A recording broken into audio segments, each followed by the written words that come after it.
కర్కాటకం వారి కనుక చూసుకున్నట్లయితే ప్రస్తుతం మీ గురువు 12వ స్థానంలో ఉన్నాడు. 11 మార్చి నుంచి వక్ర త్యాగము పోయి స్ట్రైట్ అవుతాడు.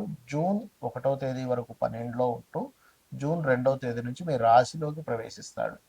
దీని మూలంగా కలిగేటువంటి ఫలితాలు, ఎటువంటి విషయాల పట్ల మీరు జాగ్రత్తగా ఉండాలి, ఎటువంటి పరిహార మార్గం చేసుకోవాలనేటువంటి అంశాలు చెప్తుంది నేనైనప్పటికీ చెప్పిస్తుంది సాక్షాత్ లలిత అమ్మవారిగా భావిస్తూ, ప్రధానంగా మీకు గురువు ఎప్పుడైతే 12వ స్థానంలో ఉన్నాడో శనగలు ఎక్కువగా దానంగా ఇస్తూ ఉండండి. గోశాలకు వెళ్ళి ఎక్కువ సేవ చేయండి. ఇదే పరిహారం.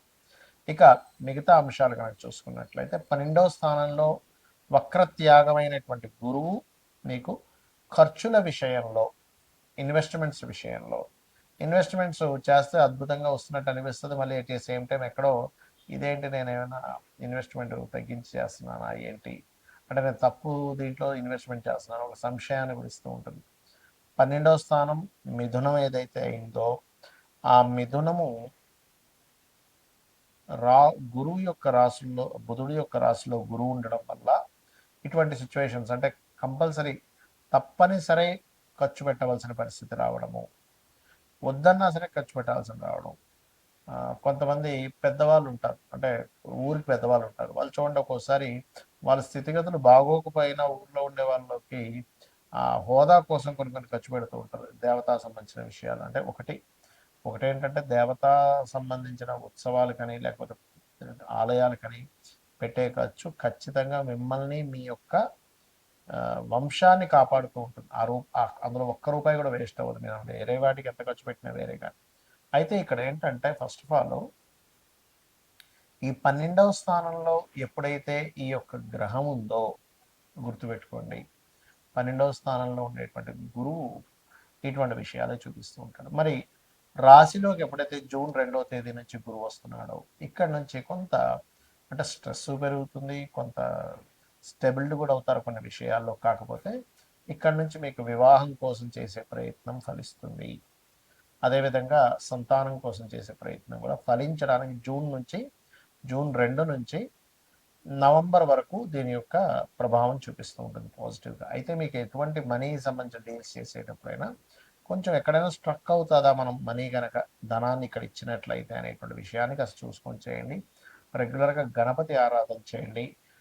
ఉద్యోగ సంబంధించిన రీత్యా వేరే ప్రాంతానికి వెళ్ళినట్లయితే బాగుంటుంది. కాస్త వేరే వాహనం మీద వెళ్ళేటప్పుడు అతివేగం అనేటువంటిది పనికిరాదు. అయితే మీ యొక్క పర్సనల్ చార్ట్లో ఏదైనా ఒక గ్రహం వక్రించింది అనుకోండి, అసలు మనకి మొత్తం 9 గ్రహాలలో అంటే రవిచంద్రులు ఎప్పుడు వక్రించవు, రాహుకేతువులు ఎప్పుడు వక్రగతిలోనే ఉంటాయి. అయితే ప్రత్యేకంగా వక్రించేటువంటి గ్రహాలు ఏమిటి అని చెప్పి చూసుకున్నట్లయితే గురువు, శని, కుజుడు, బుధుడు, శుక్రుడు, ఈ 5 గ్రహాలు. మన పర్సనల్ చార్ట్లో వక్రగతి చెందిన గ్రహానికి నాడీ ఆస్ట్రాలజీలో, భృగునంద నాడీ ఆస్ట్రాలజీలో ఒక విశేషమైనటువంటి అర్థం చెప్పారు. దానికి ఏమిటది?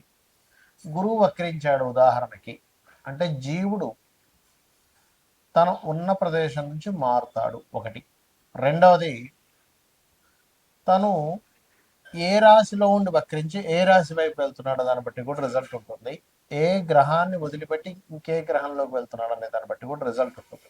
అక్కడ ఒక శుభగ్రహం ఉండి వదిలిపెట్టి పాపగ్రహం వైపు వెళ్తే ఇతను ఉన్న ప్రదేశం మారడం వల్ల లేకపోతే కొన్ని వదిలేయడం వల్ల చాలా ఇబ్బంది పడతాడని అర్థం. అలా కాకుండా అంటే ఎలా అంటే ఇప్పుడు చూడ మనకి మంచి మనుషులను వదిలేసి అనవసరమైన దీంట్లో వెళ్తున్నాము అని చెప్పొచ్చు. ఏది శుభగ్రహంతో ఉన్నటువంటి గురువు వక్రించి పాపగ్రహం వైపు వెళ్తాయి. అలా కాకుండా పాపగ్రహంతో ఉన్నటువంటిది వదిలేసి శుభగ్రహం వైపు వెళ్తున్నాడు అనుకోండి, మీ లైఫ్లో ఖచ్చితంగా కొన్ని ఇబ్బందులు ఏవైతున్నాయో పోయి మళ్ళీ మంచి టైం వస్తుంది అని కూడా చెప్పొచ్చు. అయితే జూపిటర్ వక్రగతి అనేటువంటి పాస్ట్ లైఫ్ అని చెప్తుంది. ఏ గ్రహమైన వక్రగతి అంటే పూర్వజన్మంలో కొన్ని దేవతా సంబంధించినటువంటివి, గురు సంబంధించినటువంటివి, అదేవిధంగా స్పిరిచువల్ రిలేటెడ్ సంబంధించినవి, గురువు సేవ సంబంధించినవి కొన్ని మీరు పెండింగ్లో ఉన్నారు. అవి మీరు తీర్చుకోవడానికి ఈ జన్మ ఎత్తారు అనేటువంటిది మీరు అర్థం చేసుకోవాలి. ఇక అంటే ఎవరికైనా గైడింగ్ చేయడం అనుకోండి, టీచింగ్ చేయడం అనుకోండి, ఇవన్నీ కూడా అనుకోండి. ఇక రెండవది శని గనక వక్రించాడు. ఇక్కడ కూడా మీరు శని అంటే కర్మకారకుడు, ఉద్యోగానికి కారకుడు. కాబట్టి ఈ ఉద్యోగానికి కారకుడైన శని మీ జన్మజాతకంలో ఏ రాశిలో ఉన్నాడు? నీచంలో ఉండి వక్రిస్తే అంటే మేషరాశిలో ఉండి వక్రిస్తే నీచత్వం పోయినట్టు. తులారాశిలో ఉండి వక్రిస్తే ఉచ్చత్వం పోయినట్టు అనమాట. కాబట్టి ఉచ్చ నీచ స్థానాల్లో ఉండేటువంటి గ్రహాలు వక్రించినప్పుడు అది రివర్స్ ఫలితాలు ఇస్తాయి. అలాగే మిగతా రాసుల్లో ఏ రాశిలో ఉండి వక్రించాడు, ఆ యొక్క తత్వాన్ని వదిలిపెట్టి పక్క తత్వాన్ని ఇది తీసుకోబోతుంది అనేటువంటిది మీరు అర్థం చేసుకోగలగాలి. అలాగే ఇక్కడ ఏంటంటే ఎప్పుడైనా శని భగవానుడు వక్రించాడు అంటే పూర్వజన్మల్లో మనము చేయవలసినంత జాబ్ అనుకోండి, మనం ఎక్కడో మనకు ఒక జాబ్ ఇస్తే ఆ జాబ్ని సరిగ్గా చేయకపోవడం వల్ల మన కర్మలు కొన్నిటిని వదిలేసాము, పూర్తి చేయలేదు. ఆ కర్మలు కంప్లీట్ చేయడానికి ఈ జన్మలో పుట్టాము. అందుకే ఎవరైనా శని వక్రించినప్పుడు అది ముఖ్యంగా డియోల్ సైన్ వెళ్ళినప్పుడు డియోల్ కారకుడితో కనెక్ట్ అవుతున్నప్పుడు రెండు జాబులు చేస్తారు. అది. ఇక మరొక విషయం ఏంటంటే ఇక్కడ ఉన్న ప్రదేశం నుంచి ఇతర ప్రదేశాలకు వెళ్తే వీళ్ళ యొక్క కెరీర్ బాగుంటుంది అనేటువంటి సంకేతం మీ జన్మజాతకంలో కనుక శని వక్రించాడంటే.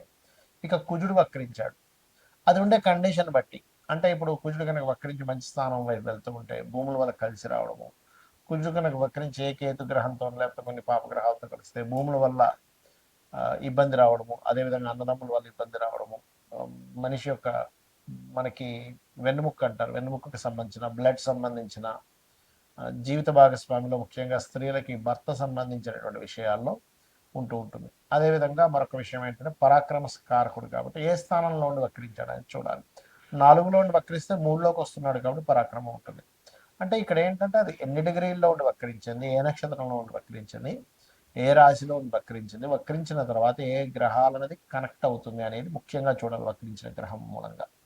అలాగే బుధుడు శుక్రుడు. బుధుడు వక్రించాలంటే దాని అర్థం ఏమిటంటే నాలెడ్జ్ షేర్ చేయడానికి పుట్టావు నువ్వు. నీవు ఎంత నాలెడ్జ్ని షేర్ చేస్తూ ఉంటే లైఫ్లో అంత ఎదుగుతూ ఉంటావని దీని యొక్క అర్థం. అదేవిధంగా పూర్వజన్మల్లో కొన్ని రిలేషన్స్ పోగొట్టుకొని మరలా ఆ రిలేషన్స్ కనెక్టివిటీ కోసం ఈ జన్మ ఎత్తడం జరుగుతుంది. బికాజ్ ఆఫ్ బుధుడు ఇస్ రిలేషన్షిప్ కారకుడు, ఇది ప్రధానంగా గుర్తుపెట్టుకోవాలి. ఇక శుక్రగ్రహం ఎప్పుడైనా సరే గుర్తుపెట్టుకోండి, శుక్రుడు భార్యాకారకుడు, ధనకారకుడు. కాబట్టి ధనము ఉన్న ప్రదేశం నుంచి ఇతర ప్రదేశాలకు వెళ్ళడం వల్ల వస్తుందని చెప్పొచ్చు, లేదా ఇతర ప్రదేశాలకి వెళ్ళినప్పుడు కొంతమందికి ఇబ్బంది జరుగుతుంది. ఎప్పుడంటే పక్క రాశుల్లో కనుక అది వక్రించిన రాశి, అంటే ఉదాహరణకి మేషంలో వక్రించాడు, మీనంలోకి వెళ్తున్నాడు, ఉచ్చస్థానం వైపు వెళ్తున్నాడు. అలా కాకుండా మీనంలో ఉచ్చస్థానంలో వక్రించాడు, ఉచ్చస్థానం పోగొట్టుకుంటుంది. అదేవిధంగా ఏ రాశిలో అయినా శుక్రుడు వక్రించినప్పుడు ఆ వెనక రాశిలో ఉండే ప్లానెట్ ఏమిటి, ఆ వెనక రాశిలో ఉండే ప్లానెట్ యొక్క స్థితి ఎలా ఉంది కూడా చూసుకోవాలి. ఇక మీరు ఈ గ్రహాలు వక్రించినప్పుడు దానికి సంబంధించిన అంటే కొంతమందికి స్త్రీలతో, ఇప్పుడు శుక్రుడు అనుకోండి, స్త్రీలకు చేయాల్సిన కొన్ని బ్యాలెన్స్ ఉండిపోయాయి, అంటే చెల్లి అనుకోండి, భార్య అనుకోండి. అదేవిధంగా అందుకే కొంతమంది సప్తమంలో కనుక తన శుక్రుడు వక్రిస్తే జీవిత భాగస్వామి దూరంగా వెళ్ళడం, జీవిత భాగస్వామితో ఏదో కారణం చేత దూరంగా ఉండడం కూడా జరుగుతుంది లగ్న సప్తమాల్లో వక్రించినప్పుడు. ఇక ఇవన్నీ ఒక ఎత్తు అయితే మీ పర్సనల్ చార్ట్లో మనం గోచార ఫలితాలు ఎలా అయితే చెప్పుకున్నాం, పర్సనల్ చార్ట్లో ఉండేటువంటి లగ్నం నుంచి 12 భావాధిపతులు ఎలా ఉన్నాయో చూసుకోవాలి. అంతేగాని ఎల్నాటి శని వల్లే నాకు ఇబ్బంది వస్తుంది, కాల్సపు దోషం వల్ల ఇలా వస్తుంది అని అనుకోవడం కాదు. ఇవి చూసుకుంటూ మీకు సరే మీ జాతకం తెలుగుతుంది రెగ్యులర్గా రోజు లలితా సహస్రనామాల యొక్క శ్రవణం కానీ పఠనం కానీ చేయండి, ఖచ్చితంగా మీకు బాగుంటుంది. శ్రీమాత్రే నమః.